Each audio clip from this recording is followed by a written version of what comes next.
नमस्कार, उत्तराखंड समाचार में आपका स्वागत है। मैं कंचन नेगी। सबसे पहले मुख्य समाचार। प्रदेश सरकार अग्निवीरों को नियोजित करने के लिए ठोस कार्यक्रम कर रही तैयार। अधिकारियों को जल्द प्रस्ताव तैयार करने के दिए गए निर्देश।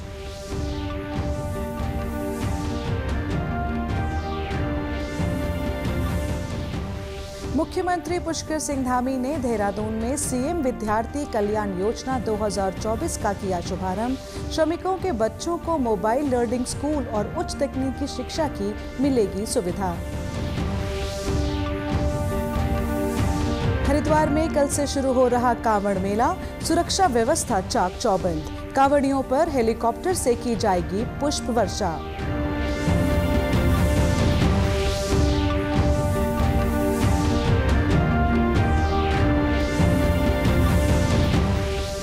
और मौसम विभाग ने चंपावत, नैनीताल और उधम सिंह नगर जिले में आज और कल भारी बारिश की चेतावनी की जारी।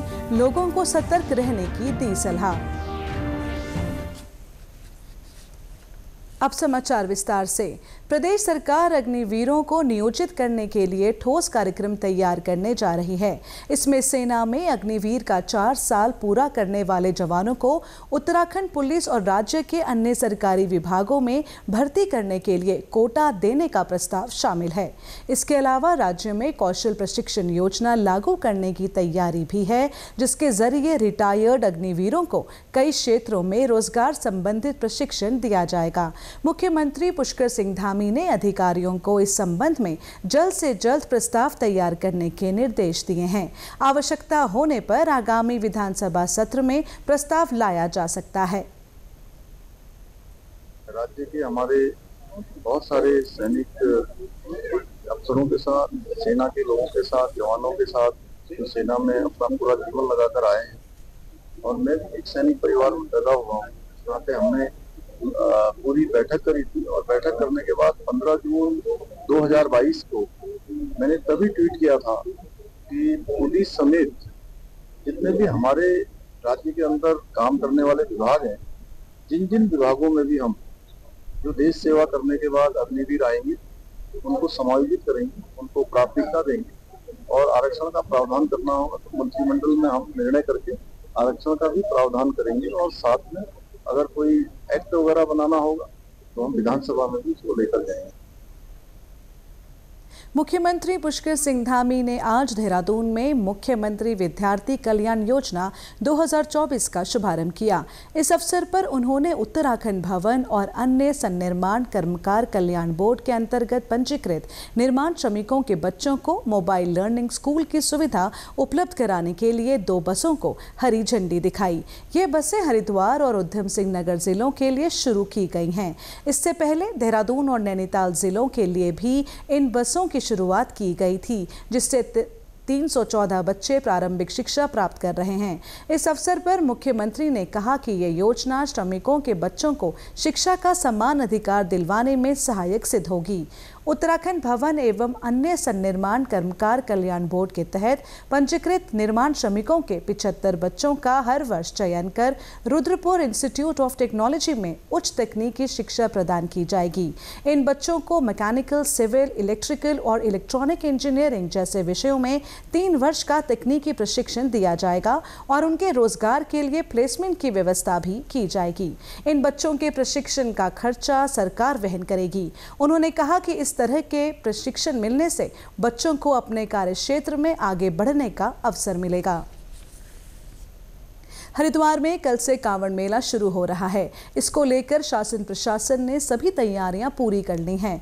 मुख्यमंत्री पुष्कर सिंह धामी ने कहा कि हरिद्वार मां गंगा और कांवड़ियों के लिए एक केंद्र बिंदु है। विभिन्न राज्यों से कांवड़िए गंगा जल भरने के लिए यहां पहुंचते हैं, और इसको लेकर व्यापक बंदोबस्त किए गए हैं। हेलीकॉप्टर से कांवड़ियों के ऊपर पुष्प वर्षा की जाएगी। हर बार हमारे लिए बहुत एक उत्साह और उमंग का वातावरण लेकर आती है। पूरे देश भर के शिव भक्त कांवड़ियों का पूरा एक केंद्र बिंदु हमारे राज्य का मां गंगा का हरिद्वार उसका केंद्र बिंदु होता है। और तो अन्य राज्यों से भी आते हैं, अन्य स्थानों पर भी चलते हैं, लेकिन सबसे बड़ा केंद्र हरिद्वार होता है। उसके लिए हम लोगों ने व्यापक पैमाने पर तैयारी की है। मैंने स्वयं उसकी समीक्षा की है और अच्छी यात्रा होगी। हम शिव भक्त कावड़ियों का स्वागत करेंगे, हेली से उनको पुष्प वर्षा करेंगे। कांवड़ मेले को सकुशल संपन्न कराने के लिए पुलिस ने व्यापक प्रबंधन किए हैं। हरिद्वार जिले में पूरे मेला क्षेत्र को 13 सुपर जोन, 31 जोन और 126 सेक्टर में विभाजित किया गया है। साथ ही मेले की निगरानी के लिए सीसीटीवी के साथ ही ड्रोन की सहायता भी ली जाएगी। कांवड़ मेले के दौरान सोशल मीडिया पर भ्रामक सूचना प्रसारित कर सांप्रदायिक सौहार्द बिगाड़ने का प्रयास करने वाली पोस्ट का तत्काल संज्ञान लेने और ऐसे लोगों के विरुद्ध सख्त कार्रवाई करने के निर्देश भी दिए गए हैं। 24 जुलाई को आयकर दिवस मनाया जाएगा। इस उपलक्ष्य में आयकर विभाग ने आज देहरादून में वॉकथॉन यानी पैदल मार्च का आयोजन किया। कार्यक्रम की शुरुआत राष्ट्रीय गान के साथ हुई, जिसके बाद 3 किलोमीटर तक पैदल मार्च निकाला गया। साथ ही ये पैदल मार्च 3 किलोमीटर रखा गया। वहीं आयकर विभाग के प्रधान आयुक्त राम मोहन तिवारी ने कहा कि इस कार्यक्रम का मुख्य उद्देश्य जनता को जागरूक करना है ताकि वे समय से अपना टैक्स जमा कर सकें। कि पब्लिक अपनी ड्यूटी समझे और अपनी जिम्मेदारियां समझे और जो ड्यू टैक्सेस हैं वो हमें इनकम टैक्स डिपार्टमेंट को, सरकार को पे करें। ये भी सही है कि हमारे पास पावर्स हैं। इन केस रिकैल्सिट्रेंट लोग हैं जो टैक्स ड्यू है फिर भी नहीं देना चाहते हैं, उनके लिए हमारे पास टेक्नोलॉजी बहुत अवेलेबल है, जिससे हमारे पास डेटाबेस बहुत है, हमारे पास इंफॉर्मेशन बहुत फ्लो कर रही है। सो हम AI भी यूज़ कर रहे हैं कुछ हद तक, तो सब मिला के हम उनको एनालाइज कर रहे हैं, वो इन्फॉर्मेशन फ्लो करती है और हम लोग काफ़ी केसेस रीओपन भी कर रहे हैं। राज्य विधानसभा का आगामी सत्र गैरसैंण के भराड़ीसैंण में आयोजित किया जाएगा। आज ये जानकारी देते हुए प्रदेश के संसदीय कार्य मंत्री डॉक्टर प्रेमचंद अग्रवाल ने बताया कि अगले महीने राज्य सरकार गैरसैंण में विधानसभा सत्र को आयोजित करेगी। मुख्यमंत्री के निर्णय के बाद अगस्त की किसी भी तारीख को सत्र आयोजित किया जा सकता है। यहाँ रुकेंगे एक छोटे से ब्रेक के लिए, आप बने रहिए हमारे साथ।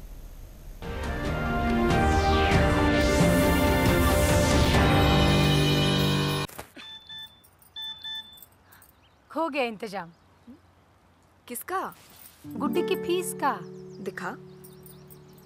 20,000 का लोन तुरंत।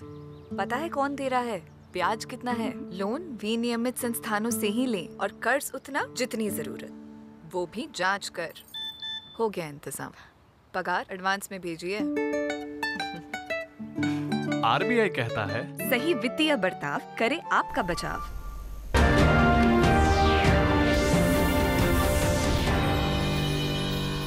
ब्रेक के बाद एक बार फिर आपका स्वागत है। मौसम विभाग ने चंपावत, नैनीताल और उधम सिंह नगर जिले में आज और कल भारी बारिश का रेड अलर्ट जारी किया है। साथ ही इस दौरान पौड़ी, पिथौरागढ़, बागेश्वर और अल्मोड़ा में कहीं कहीं भारी से बहुत भारी बारिश की चेतावनी जारी की गई है। मौसम विज्ञान केंद्र देहरादून से प्राप्त जानकारी के अनुसार 23 से 25 जुलाई तक राज्य के अधिकांश हिस्सों में बारिश की संभावना है। भारी बारिश की चेतावनी को देखते हुए लोगों को सतर्क रहने की सलाह दी गई है। उत्तराखंड राज्य में हरेला पर्व के तहत रक्षाबंधन तक पौधरोपण अभियान चलाकर लोगों को पर्यावरण संरक्षण के प्रति जागरूक होने का संदेश दिया जा रहा है। इसी कड़ी में मुख्यमंत्री पुष्कर सिंह धामी ने देहरादून में एक पेड़ मां के नाम अभियान के तहत अपनी मां के साथ पौधरोपण किया। उन्होंने कहा कि ये पहल प्रकृति के साथ ही मां के प्रति सम्मान का प्रतीक है। सबसे पहला संस्कार, सबसे पहली शिक्षा देने का काम माँ के द्वारा होता है। मैं अपना सौभाग्य मानता हूँ कि मैंने आज माँ के साथ माँ के एक पौधे का इनके नाम का रोपण किया है और निश्चित रूप से ये हमारे लिए वैसे भी पर्यावरण संरक्षण के क्षेत्र में बहुत बड़ा योगदान पौधों के रोपण का है, वृक्षारोपण का है। और ये अभियान हमारा हरेला पर्व से चल रहा है। हरेला पर्व पर हमने 50 लाख पौधे और वृक्ष लगाने का अभियान लिया था। प्रदेश सरकार की होम स्टे योजना युवाओं को आकर्षित कर रही है। इस योजना का उद्देश्य युवाओं को स्वरोजगार से जोड़ना और रिवर्स माइग्रेशन को बढ़ावा देना है। पौड़ी जिले के कुछ लोग शहरों में लाखों की नौकरी छोड़ अपने क्षेत्रों में होम स्टे शुरू कर रहे हैं। जेरीखाल निवासी बसंत किशोर सुंदरयाल बताते हैं कि उनके बेटे ने नौकरी के लिए दूसरे शहर में बसने के बजाय अपने गाँव में ही होम स्टे शुरू करने का निर्णय लिया। अब उनके होम स्टे के जरिए दूसरे लोगों को भी रोजगार मिल रहा है। पापा ये हम नौकरी के अपन घर में जोला अपन होम स्टे बनोला सरकार वो भी करो फाइनेंस भी करूँ हेल्प कर ली और हमें इस्टेब्लिश हो जाला स्वरोजगार मिल जाल।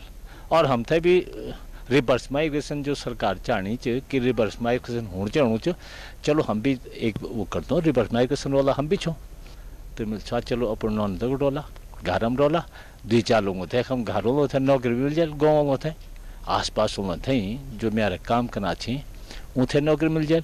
और हम एक हम आस पास गाँव बटे जो उत्पाद थी उथे भी हम डिस्प्ले कर सकते हो। वहीं जेरीखाल निवासी राजीव धस्माना कहते हैं कि उन्होंने कोरोना काल से पहले पुराने मकान का जीर्णोद्धार किया था और आज उनका होमस्टे अच्छा कारोबार कर रहा है।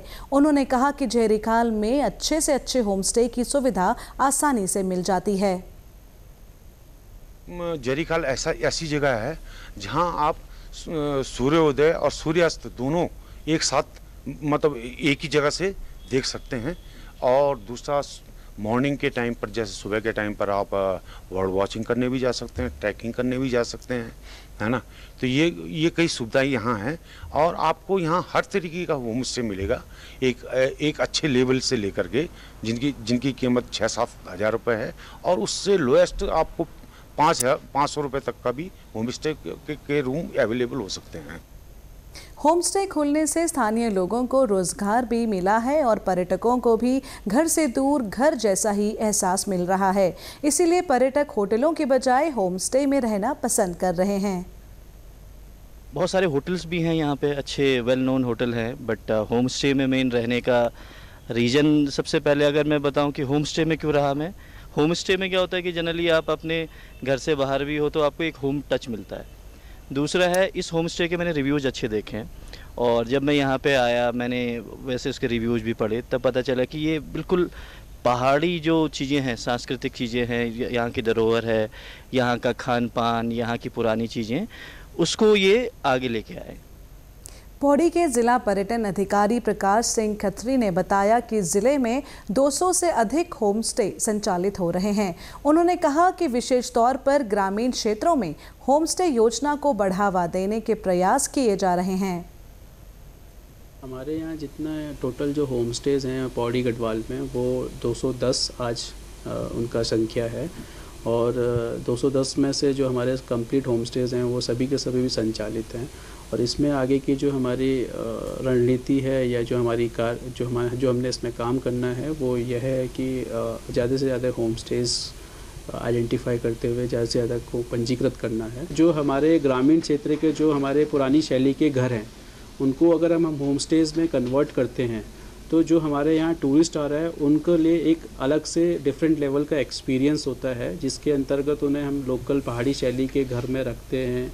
उनको लोकल जो हमारा पहाड़ी व्यंजन फूड है जो है हमारा उसमें हम उनको खाना खिलाते हैं। पुस्तकों और नई पीढ़ी के बीच बढ़ती दूरी कम करने के लिए देहरादून में दून पुस्तकालय और शोध संस्थान ने अनूठी पहल शुरू की है। यहाँ बाल पुस्तकालय के लिए पुस्तक भेंट अभियान चलाया जा रहा है। इसके साथ ही 2 अगस्त से बाल पाठकों के लिए पुस्तकालय और वाचनालय भी शुरू कर दिया जाएगा। बच्चों में पढ़ने की आदत विकसित करने के लिए दून पुस्तकालय प्रबंधन लगातार प्रयास कर रहा है। पुस्तकालय अध्यक्ष JB गोयल ने बताया कि 7 से 15 वर्ष के बच्चों के लिए बाल साहित्य जुटाया जा रहा है। बच्चों के लिए नई किताबों की व्यवस्था करने के साथ ही फंड की व्यवस्था भी की जा रही है। बच्चों की पुस्तकें, कहानी की, कविताओं की, कॉमिक्स हैं और दूसरा लिटरेचर है जिनसे उनकी नॉलेज वगैरह इंक्रीज़ हो, इस तरह की हम रखेंगे। ग्लोब्स हैं तो इस तरह का कुछ हम चीज़ रखेंगे। ऑडियो विजुअल का कुछ प्रबंध करेंगे धीरे धीरे। किसी के पास पुस्तकें हैं तो वो हमें दे सकता है यहाँ लाइब्रेरी में, तो उसको हम रख लेंगे। पुस्तकें नई हों, अच्छी हों, इन्फॉर्मेटिव हों, एजुकेटिव हों, तो इस तरह की पुस्तकें जो जिनसे उनका नॉलेज इंक्रीज़ हो, तो ऐसी पुस्तकें हम जो है उनको हम रखना चाहेंगे। प्रदेश के समाचारों में बस इतना ही। चलते चलते मुख्य समाचार एक बार फिर। प्रदेश सरकार अग्निवीरों को नियोजित करने के लिए ठोस कार्यक्रम कर रही तैयार। अधिकारियों को जल्द प्रस्ताव तैयार करने के दिए गए निर्देश।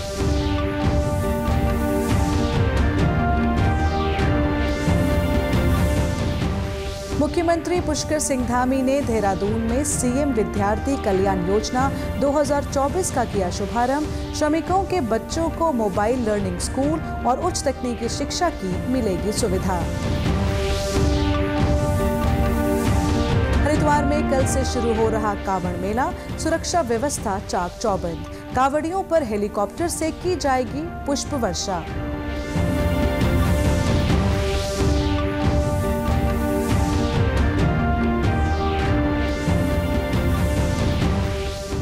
और मौसम विभाग ने चंपावत, नैनीताल और उधम सिंह नगर जिले में आज और कल भारी बारिश की चेतावनी की जारी। लोगों को सतर्क रहने की दी सलाह।